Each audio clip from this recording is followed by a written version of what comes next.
Anak-anak yang dikasihi, apa istimewanya majlis hari ini?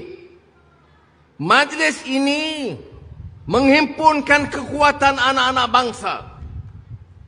Kalau mau maju bangsa ini, dia maju dengan semangat, dia maju dengan disiplin, dia maju dengan ketahanan diri, dia maju kerana bangga dengan budaya Melayu yang agung itu.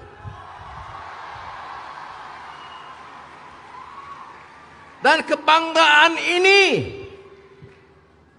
kebanggaan di negara kita Malaysia, dari zaman Kesultanan Melayu Melaka, dengan pencak silat yang dikenali dari Laksmana Hang Tuah, Jabat Kasturi, Lekiu dan Lekeh, dikenali sebagai orang yang amanah, orang yang kental semangatnya, orang yang disiplin, orang yang berakhlak mulia, yang benci dengan kezaliman, benci dengan penindasan, benci dengan buli di kalangan kita.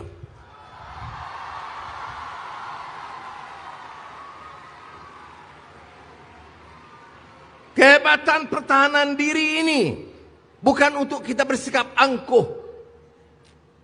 Saya kenal Ustaz Hanafi cakap,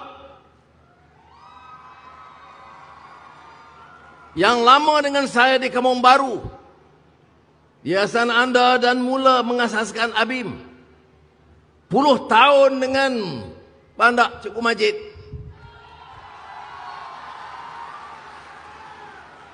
Orang-orang ini, tokoh-tokoh yang kita raikan hari ini, dia tidak